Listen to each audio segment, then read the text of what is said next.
Coffee Break German Season 2, Episode 29.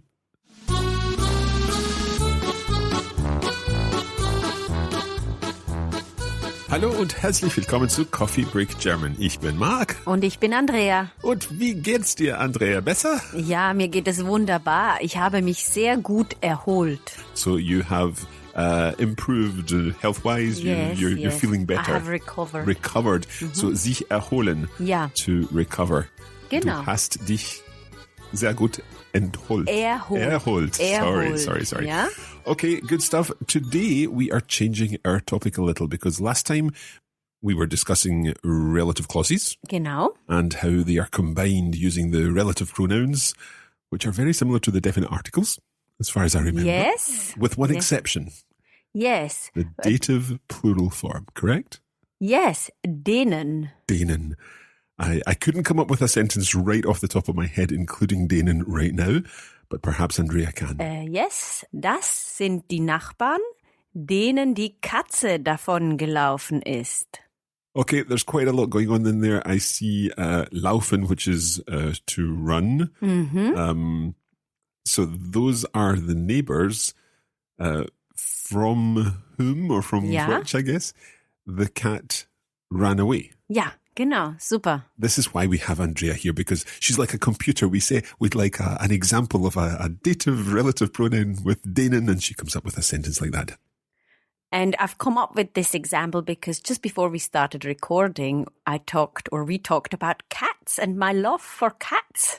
We did indeed. So whenever I come up with an example, you can look into my head and see what's going on and what is on my mind. If we've got any psychologists or psychiatrists listening to the show, they are having a field day. Okay, what is our topic for this episode? So today we are looking at prepositions that can use an accusative or a dative. We call them in German Wechselpräpositionen. Wechselpräpositionen.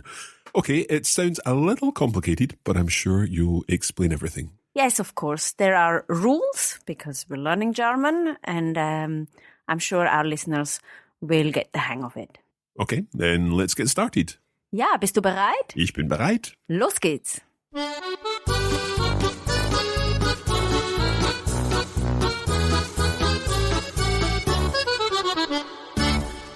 Andrea, just before we get started, you're saying Wechselpräpositionen.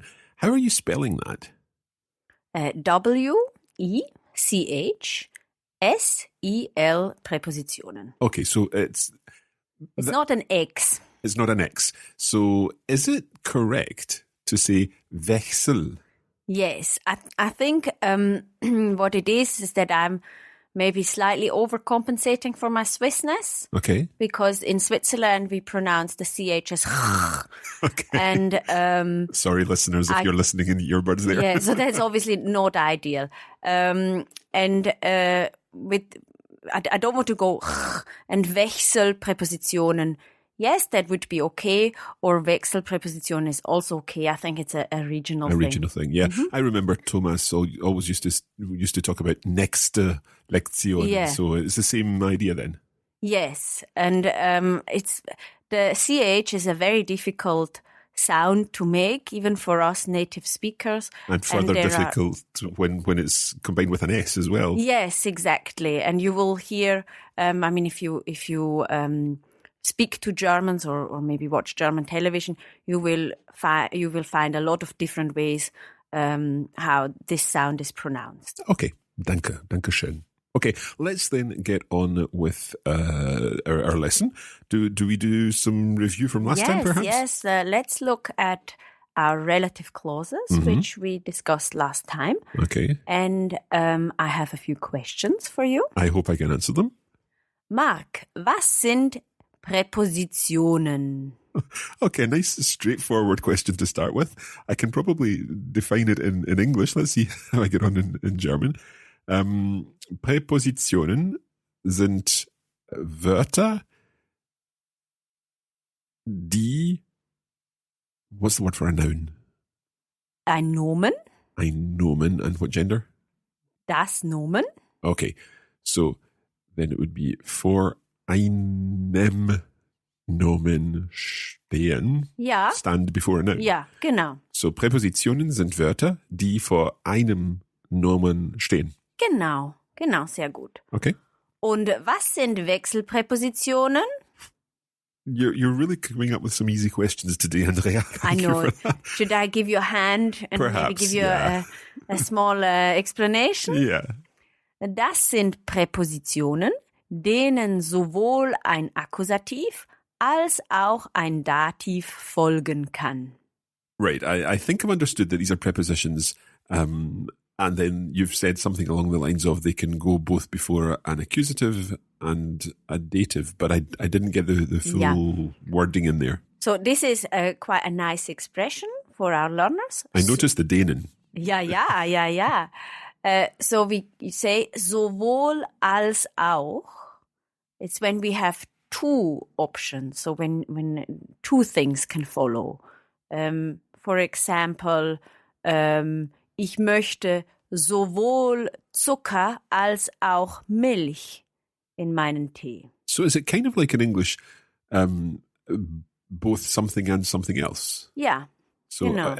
does it have a sense of, I would like as much milk as I would like sugar, but there's no quantities involved or anything like that? No quantities and no preference really. Okay. It's just that you want both. Every bit as much. Yeah. I like singing every bit as much as I like dancing. Ja. So how would that be? Ich mag sowohl singen als auch tanzen. Okay, that seems to make sense. So the exact translation of what you've said is that Wechselpräpositionen are prepositions which can follow either an accusative or a dative. Ja, genau.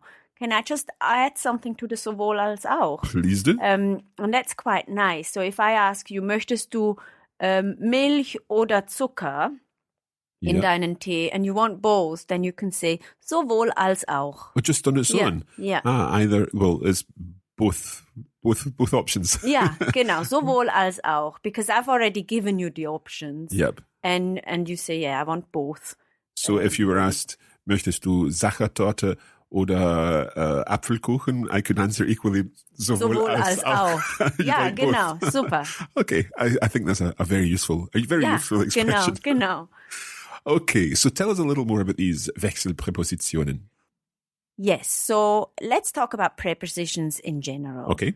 Prepositions are always a bit difficult when we learn them in a foreign language because they don't translate one to one. Exactly. So when we say in English, it may not necessarily be the equivalent of in German or Italian or something. Exactly. So even amongst the different German varieties, there are changes. Okay. For example, the Germans say, ich gehe auf eine Hochzeit. I'm going to a wedding. Yes.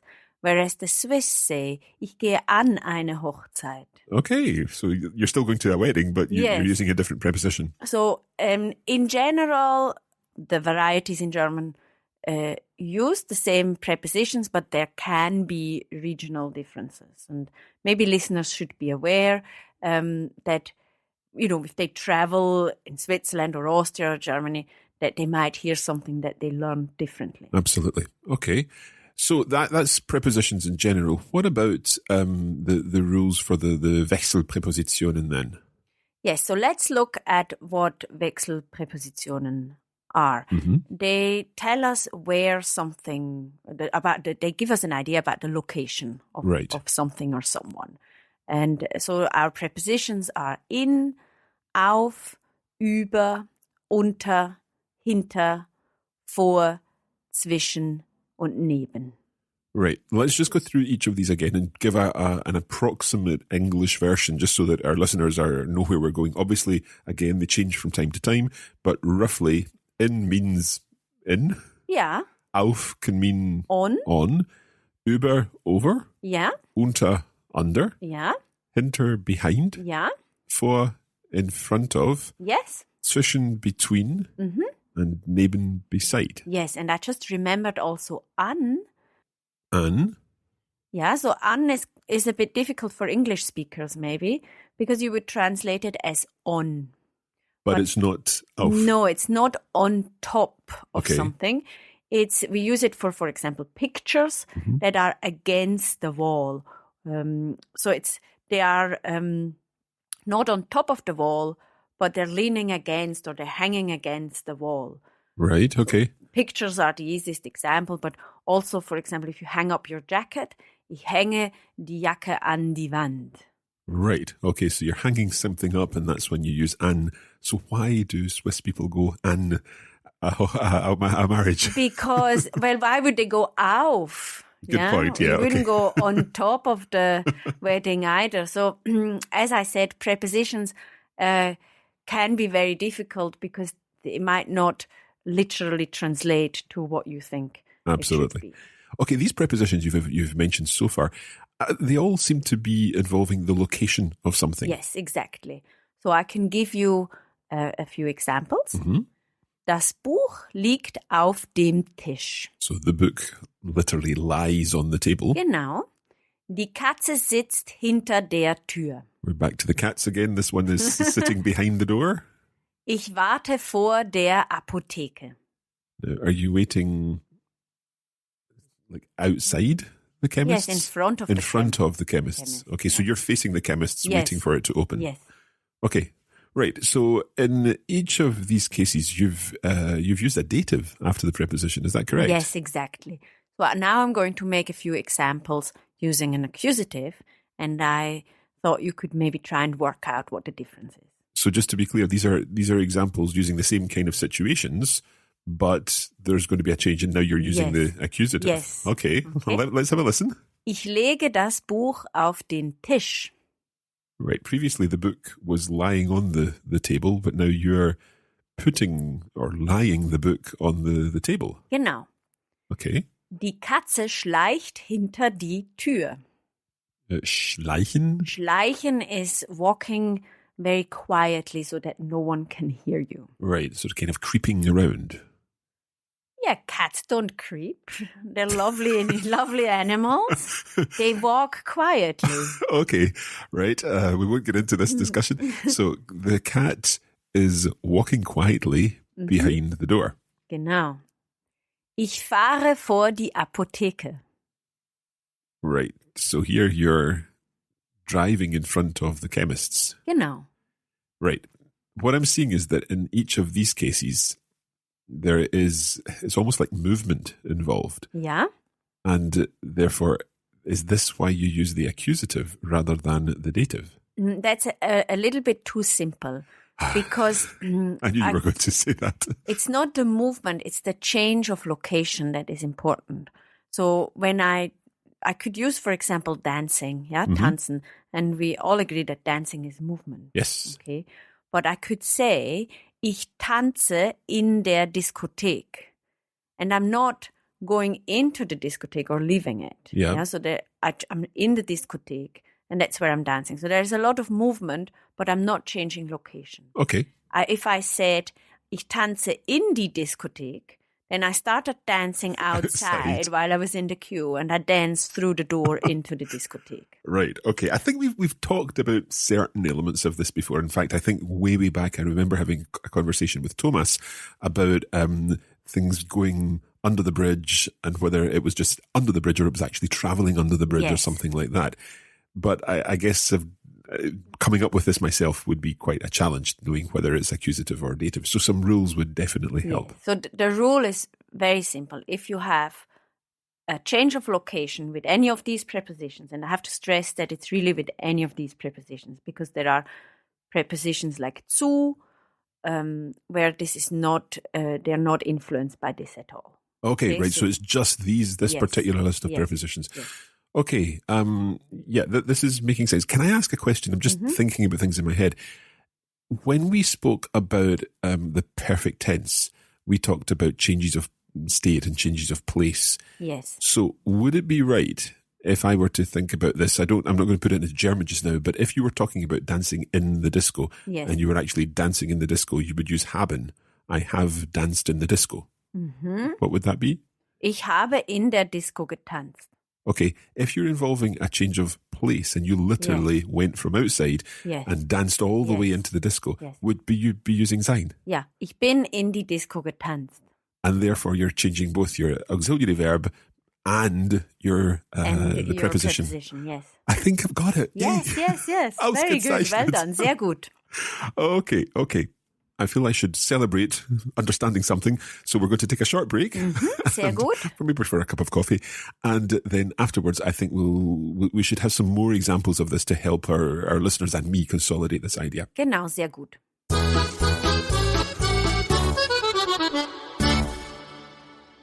Here at Coffee Break German, we want to help you turn your downtime into do time. Brauchst du mehr Übung? Join us on Facebook 3 times a week and put your German to work with our language challenges and cultural insights. As they say, practice makes perfect. Oder auf Deutsch, Übung macht den Meister. Head over to facebook.com/coffeebreakgerman. Wir sehen uns hoffentlich bald.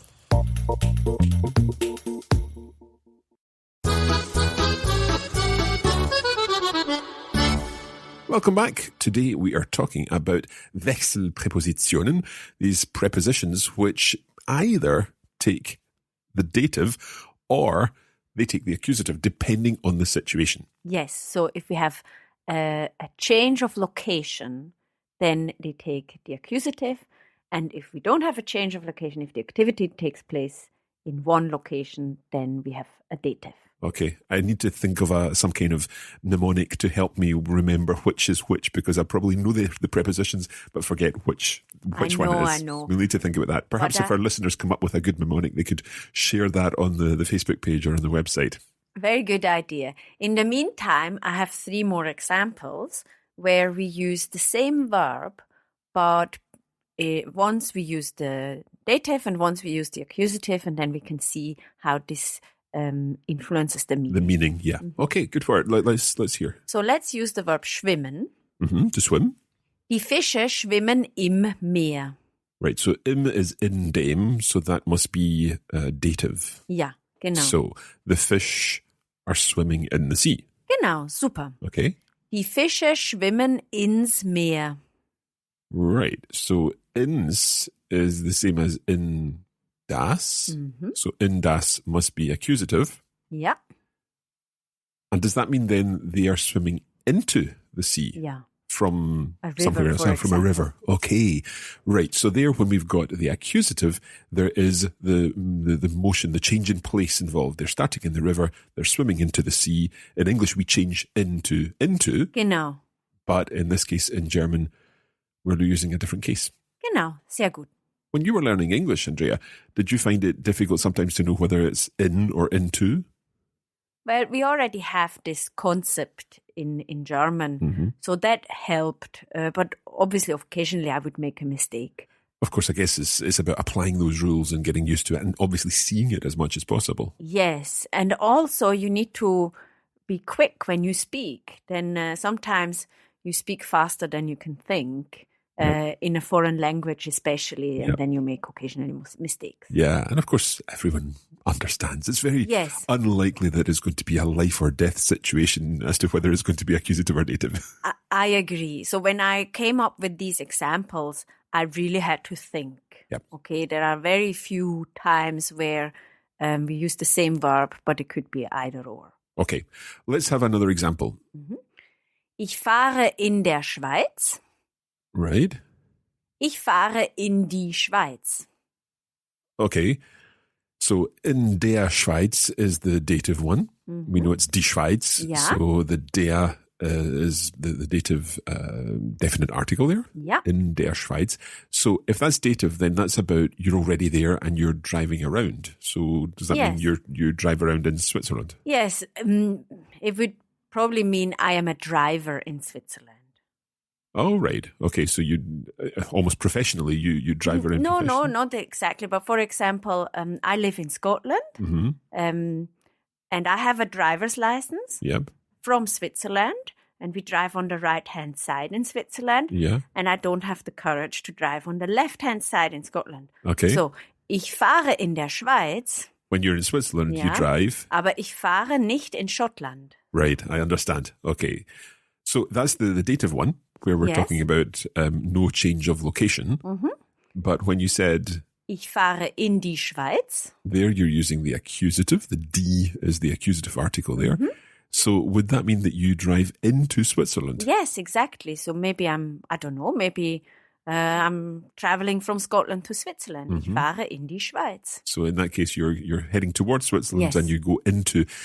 It wouldn't always work, this idea of in versus into, because of course there would be other prepositions. Yes, exactly. In is but it's a very good example to show the difference. Yeah. Could we have another example this time, perhaps with another preposition? Ja.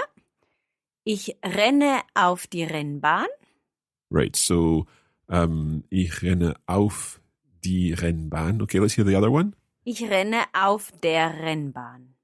Right. So, is it die Rennbahn? Is that the normal? It's a feminine yes, word. yes. So, is that a running track? Yes. Right. So, if you're running auf die Rennbahn, then that must be the accusative one Yes. this time. So, you're running to the racetrack. Yes. But if you're saying auf der, that's the dative. And in that case, you're running on the racing track. Yes. So you can picture me in the first sentence. I start running at home. I want to go to the running track. Yep. And I run to the running track. Yeah. And maybe then I'm so tired that I don't run anymore auf der Rennbahn. I understand. In the second sentence, ich renne auf der Rennbahn. You can picture me doing rounds on the Rennbahn. Yes, but having been dropped off there Yes, in your car, so you're exactly. full of energy. Yes. Okay, this all makes sense. Now, can all verbs take these Wechselpräpositionen and have both possibilities? No, there are really very few verbs where this is possible. Right. Often there is no ambiguity over whether this is a verb that changes location or not. And sometimes we have two different verbs for a very similar thing. Right. So, for example, das Buch liegt auf dem Tisch. That's the example we did at the beginning. The book lies on the table. Or Karl legt das Buch auf den Tisch.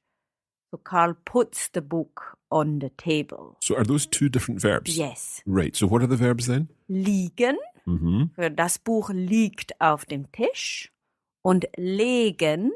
Karl legt das Buch auf den Tisch. So that's the put or the layout. Yes. Can you only legen certain things that might be flat, for example? Yes. So, for example, a Flasche, a bottle, ich lege die Flasche auf den Tisch means that it's not standing up. Ah, right. So it's actually, it's this idea of something that's longer and it lies Yes. down. Yes. So you place something, but you could place something standing up, but if you lie it out on the table, Yes. then you're making it flat. Yes. So if I'm using the bottle again, but I put it on the table standing up, then I would use stellen. Right. Before we get on to stellen, can I just ask you, I had originally understood that das Buch liegt auf dem Tisch. I thought that liegt was just some kind of spelling change in the verb legen. No. So these are two separate They're verbs. two different verbs. So wir haben liegen, ich liege, du liegst, sie liegt, wir liegen, ihr liegt, sie liegen. Okay, and that's compared to legen. Legen, ich lege, du legst, sie legt, wir legen, ihr legt, sie legen. Right, that's really useful because, as I say, I was just kind of confusing those two verbs. Yes, so they're completely regular verbs, We but love they them. are two different verbs. Good. Okay. So just to be clear then, liegen is to describe the location of something where it's lying, Yes. and legen is the physical act of lying something down on the table, for Yes. example. Okay. Can you sich legen on the bed, for example? Ja, ich lege mich auf das Bett. Yeah. So you think I take myself and I'll You stretch lie out. myself flat on the bed. Okay. Aber ich liege auf dem Bett. So you're already I'm already lying on the in bed and I'm lying on the bed. I get it. Okay. Yeah? You mentioned stellen there. Genau. So, I have 2 examples. Miriam stellt den Stuhl ins Wohnzimmer. So you said that it's kind of like putting something. Yes. And so I'm guessing that Miriam is putting the chair in the bedroom. Yes. Or in the living room, sorry. I'm back at the bed. Yes, in the living room. Yep. And we know that the chair is standing up. Mm-hmm. She could also, we could also say, Miriam legt den Stuhl ins Wohnzimmer. Then the chair is not on its feet. Mm-hmm. It's lying down. Okay, so but just to be clear about the preposition here, you're saying Miriam stellt den Stuhl ins Wohnzimmer, so in das Wohnzimmer, accusative. Yeah. Right. So stellen then takes the accusative. Yes. Is there a dative equivalent? Now the chair, because she's just put the chair into the Wohnzimmer. Mm-hmm. So der Stuhl steht im Wohnzimmer. Right. So stehen is kind of stand. Yes. Right. So the chair stands or is sitting in the well, it's living standing, room. It's standing. Yeah. Okay. So wir haben stehen für standing und stellen for putting standing up. Equally, I guess you could stand a lamp beside the wall or something like that. In English, we could use to stand as a transitive verb like that too. Genau. Okay. Super. Are there any other combinations of words? Yes. So we also have sitzen und setzen, which is really the same principle. Yeah. I've come across these before, but never known really why there are 2 verbs. Yes, so this is why. Ich setze den Teddy auf das Bett. So you're sitting the teddy on the bed. There you're putting the teddy sitting up on the bed. Yes. And now, der Teddy sitzt auf dem Bett. So the teddy is sitting on the bed. Yes. So sitzen for what? So der Teddy sitzt auf dem Bett. And setzen when I move the teddy onto the bed. Can I ask another question? I'm full of questions today, Andrea. I'm thinking a word that many of our listeners, I'm sure, have come across is transitive or intransitive. When you look up a verb in the dictionary, you often see if it's transitive or intransitive. Yeah. Basically, a transitive verb is a verb which has an object. It transitions into the object or something like that. So are we looking here at pairs of transitive and intransitive translations? Genau. Yeah. So let's take liegen and legen. Liegen is the intransitive form because there's no object. Yeah, genau. Yeah. So the book lies on the table. But there is an object, but it's an object that has a preposition in between. Yeah, so there's no direct object. Yeah. Okay, so if then we're talking about legen, the legen, you have to legen something. Yes. Right, so in this case, Karl legt das Buch auf den Tisch. And the same works with stehen and stellen and sitzen and setzen. Ja, genau. Right, so with the ones that are transitive, the ones that have the object, then we're using the accusative. So ich setze den Teddy auf das Bett. Yes. There's the accusative and it's the transitive verb. Yes. Okay. So transitive verb for us is another way of saying this verb needs an accusative for the object. And it also needs an accusative then after the Wechselpräposition. Right. And obviously the opposite is that when it's an intransitive verb, then it's where the dative is used after the Wechselpräposition. Yes. Okay. And just to take this a little further, if you were looking at legen, stellen, and setzen, which are your accusative ones, could you make them reflexive? Yes, exactly. So yourself becomes that object. Yes. So zum Beispiel, we already made an example. Ich lege mich auf das Bett.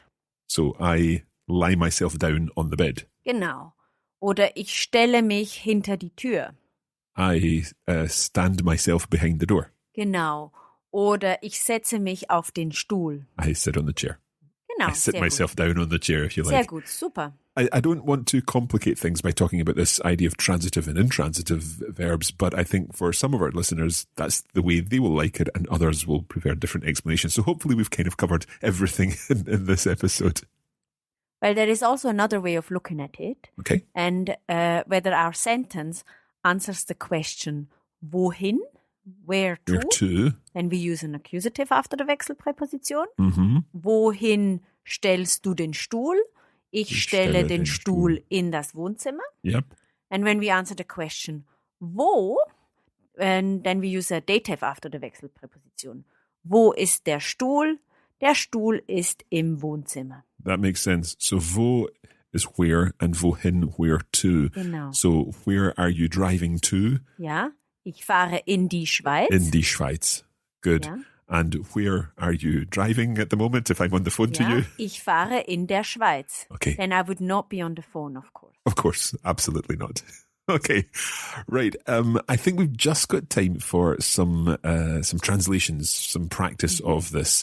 So can we do some practice using these rather tricky Wechselpräpositionen? Yes, so let's start with answering some questions where I use wo und wohin. Okay.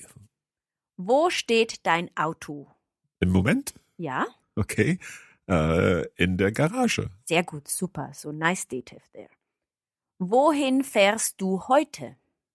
Okay, heute fahre ich in die Stadt. Ja, super. So it should be die Stadt. Ja. And it's accusative, Ja. so therefore I'm saying in die Stadt. Genau, sehr gut, super.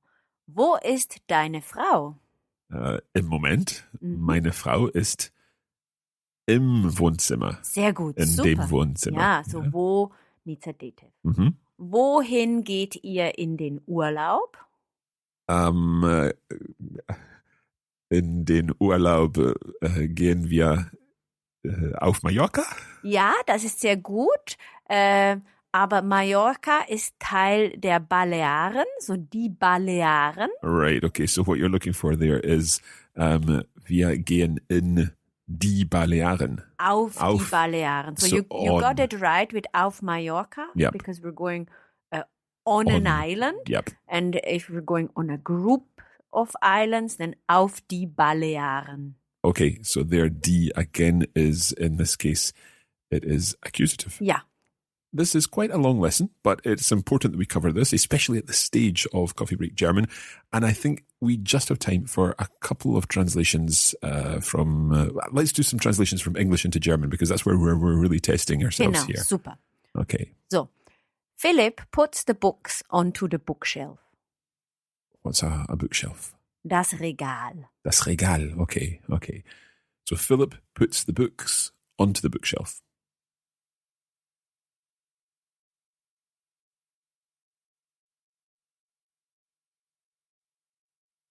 Okay, Andrea, from what I've learned in this episode, I need to ask you, is he lying the books flat on the shelf or is he standing them up? Why don't we try both? So, first sentence, he's lying them flat. Okay, in that case, Philipp legt Ja, die Bücher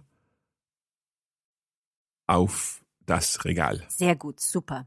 Okay, and if he was standing them up, would it Ja. be Philipp stellt die Bücher auf das Regal? Sehr gut, super. If the books are now standing on the shelf, could I say, die Bücher stehen auf dem Regal? Genau, Okay, I think I've got it. Ja. Let's try another one. super.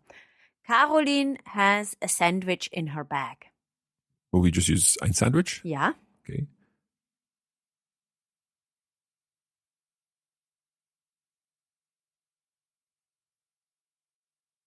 Right, let's try this. Caroline hat ein Sandwich in ihrer Tasche. genau, nice dative. So die Tasche, and it becomes ihrer Tasche. Okay, Nummer 3. The supermarket is between the pharmacy and the library. Oh, this is the zwischen one, yeah. Genau, ja. We didn't really practice that in the lesson, but it's good to have a practice of it now. So the supermarket is between the pharmacy and the library.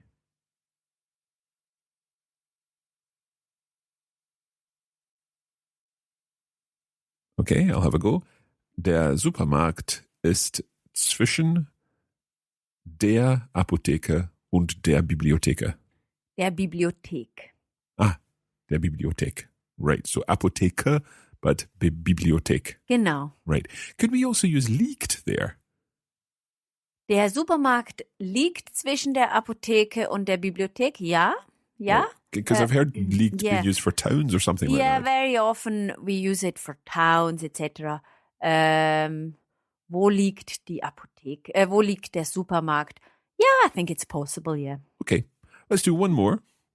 Yes, this one has a little bit of a challenge. Okay. Franziska goes to the bank every day because she works at the bank. Right. I see where you're going with it. So Franziska goes to the bank every day because she works at the bank.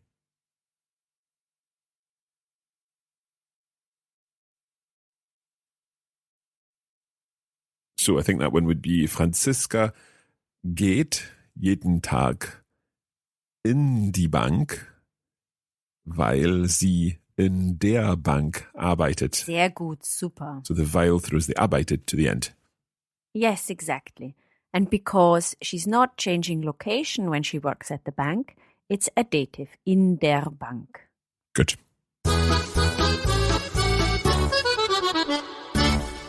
Now, if you'd like further practice of this topic, then you can use our bonus materials. That includes the bonus audio, which features further translations and further practice of the Wechselpräpositionen, and also, of course, the video version and lesson notes.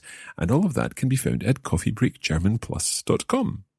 We'd love to hear from you. Let us know if you've understood all about the Wechselpräpositionen by posting a comment on the website. Just search for Season 2, Lesson 29 of Coffee Break German, and you can post your comment there. And of course, that's at coffeebreaklanguages.com, where you'll be able to find everything you need to know about this series, Wechselpräpositionen, and lots more. We'll be back again soon with Lesson 30. And Lesson 30 is a bit of a review because we're going through everything that we've learned since Lesson 21. And you, like me, know that's a lot of German content. Genau. Also vielen Dank und bis zum nächsten Mal. Bis bald.